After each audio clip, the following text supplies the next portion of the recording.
नाम शब्बीर है और मैं जिला किशनगंज के एक अदनासा ब्लॉक पाकुड़ से हूँ जी। और हम 4 स्टाफ आए हुए वहाँ से। मैं सरकार से यही कहना चाहता हूँ कि हम लोग कोई नई चीज लेकर यहाँ पर नहीं आए हैं। जो हमारी मांगे हैं, जो हमारे मसाइल हैं, जो हमारे हक है, उसकी लड़ाई के लिए हम लोग यहाँ आए हैं।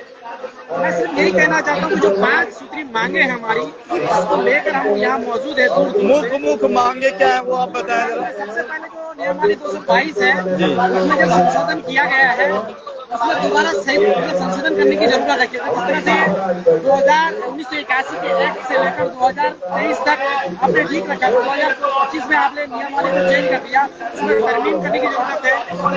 और दूसरी बात जो है, आप हर जगह ऐलान करते होते हैं कि नहीं हम जो है स्कूल के बराबर मसाली तनख्वाह मदरसे के शिक्षकों को भी देते हैं, लेकिन ये बिल्कुल गलत बात है। जो नहीं देते उसको आपको बयान नहीं करना चाहिए, क्योंकि आप स्कूल में देखिएगा 20 से 25 हजार का फर्क है। अगर बेसिक में जाइएगा तो आप मदारिस को देते हैं 20,000 से 200 से लेकर समथिंग, और वहीं पर स्कूल के 34,000 से लेकर 48,000 तक तनख्वाह है।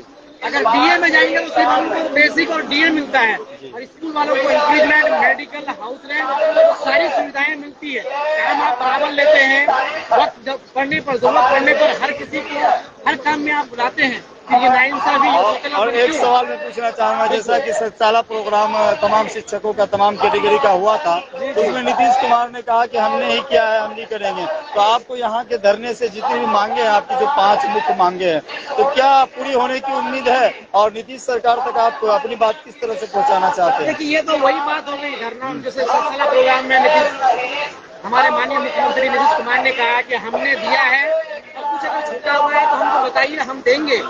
लेकिन बात वही है, ये जिस तरह से मीडिया कोई बात को बढ़ा चढ़ाकर बताया जाता है, इस तरह से एक कहावत है कि किसी ने एक बच्चे को मारा और किसी ने देखा, तो उन्होंने कहा कि आपके बच्चे को फला शख्स ने मारा। तीसरे शख्स के पास जाता है तो उन्होंने कहा कि नहीं, आपके बच्चे को घसीट के मारा। तीसरे के पास चौथे के पास जाता है, उन्होंने कहा कि लात गुस्सा मारा, घसीट के मारा, फिर उसके ऊपर कपड़े फाड़ दिए। तो बात तो पहुंचती है उन तक, लेकिन मेन जो बातें हैं वो नहीं पहुंचती है। बढ़ा चढ़ाकर बात को बताया जाता है, लेकिन जो हमारी मेन मुद्दा है, जो मेन बातें हैं, वो हमारी नीतीश सरकार तक नहीं पहुंचती। अगर पहुंचती तो हमारे जो मसाइल है उसका हल जरूर होता। और जो भी किया है अब तक वो आगे भी करेंगे, लेकिन हमारी बातों को कम से कम वहां तक पहुंचने तो दिया जाए। जैसे किसी ने कहा है, किसी शायर ने, सैकड़ों दर्दमंद मिलते हैं और मतलब के लोग चंद मिलते हैं, जब भी मुसीबत का वक्त आता है सबके दरवाजे बंद मिलते हैं। अभी हमारी जो है मुसीबत का वक्त है, जो हमारे रहनुमा है, मुस्लिम लीडर है। जी, मुस्लिम लीडर जैसे जमा खान और दीगर कई मंत्रियों का इंटरव्यू वायरल होता है, जैसे अभी जेडीयू लीडर हैं खालिद अनवर साहब, और दीगर भी कई एमएलसी वगैरह हैं, गुलाम रसूल बलियावी साहब। ये लोग, आप लोग चौथे दिन धरना प्रदर्शन में है, अभी तक इन लोगों का यहाँ पर स्थल पर आना नहीं हुआ है, या किसी नेता का, मुस्लिम रहनुमा का आगमन यहाँ नहीं हुआ। इसके बारे में तमाम शिक्षकों की या आपकी क्या सोच है? हमारी सोच है, जिस तरह से कि आप गली कूचों में जाकर, गांव समाज में जाकर, हर प्रखंड में जाकर, जिला में जाकर आप सेमिनार करते हैं, लोगों से मुखातिब होते हैं और लोगों को बताते हैं कि हमने सब कुछ दिया है, देंगे, फिर यहाँ आने में आपको बताए किस बात की? यहाँ आपको आना चाहिए, बल्कि आपके ही माइनॉरिटी के लोग हैं हम लोग, आप माइनॉरिटी से जुड़े हुए लोग हैं और हमारे लीडर हैं। आपको तो अभी आइडियल बनना चाहिए हमारा, आपके हमारे रहनुमा बनना चाहिए। आप आते नहीं, जिस तरह से आप हर जगह जाते हैं, फिर यहाँ आपको शर्म क्यों लगती है इस बात में यहाँ आने की? आपको यहाँ आना चाहिए। आप ही के जरिए, आप ही के द्वारा हमारे मसाइल हल होंगे। अगर आप नहीं करेंगे तो हम तब तक डटे रहेंगे जब तक हमारे मसाइल श्री नीतीश कुमार जी तक नहीं पहुँच जाता है, जब तक हमारे मसाइल हल नहीं हो जाते। Thank you. आप कहाँ से हैं और किस कैटेगरी से हैं? किशनगंज से हूँ, पाकुड़ ब्लॉक, और हमारा जो कैटेगरी है 609 339।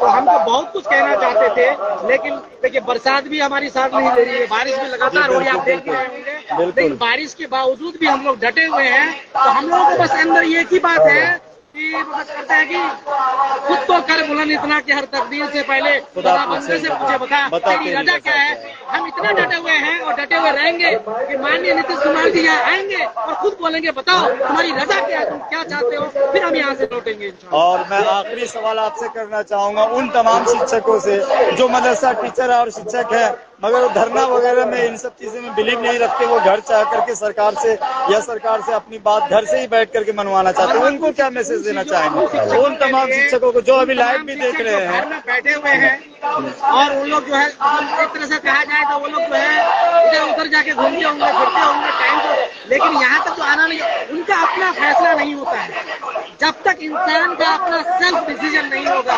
क्योंकि एक इंग्लिश में कहावत है कि flow your mind and by your body will flow the same.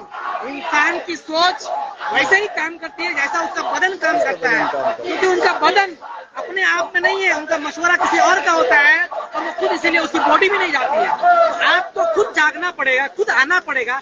आपके मसाइल है, किसी ने अगर कह दिया कुछ हल होने वाला नहीं। हम 2019 के धरना में भी आए थे, अभी भी आए 2019 में भी हम यहाँ से लेके गए थे और इंशाल्लाह इस बार भी लेके जाएंगे, हमें यकीन है और यकीन होना भी चाहिए। लेकिन वो मदारी जो घर में बैठे हुए हैं उनको अपना फैसला लेना पड़ेगा, अपना फैसला लेकर अभी भी वक्त है, क्योंकि ये धरना जो है लगभग सोम से लेकर मंगल तक चलने वाला है और उम्मीद है कि मंगल के बाद हमें यहाँ रहने की जरूरत नहीं पड़ेगी, उससे पहले हमारे मसाइल हल हो जाएगा। अभी भी वक्त है, अगर हमारी इस चैनल के माध्यम से, इस मतलब लाइव होने के माध्यम से अगर आप हमारी बात वहाँ तक सुन रहे हैं, घर में बैठे हुए हैं, अभी भी जग जाइए, अभी भी आने का वक्त है। आप घर से रवाना होइए और धरना में शामिल होइए, अपनी तादाद को बढ़ाइए, अपने मजबा को मजबूत कीजिए, क्योंकि यूनिटी एकता है और एकता में ही बल है। अगर आप सब एक साथ हम लोग मिलेंगे, वो कहते हैं एक हो जाए तो बन सकते हैं खुद सीधे मोबाइल ऑनलाइन बिखरे हुए तारों से बने। चलिए आपसे बात करके बहुत बहुत खुशी हुई और इंशाल्लाह सबकी मुरादें पूरी हो। हम लोग जितने जमा हुए हैं, एक बार मैं टीम MBO का शुक्रिया अदा करता हूँ।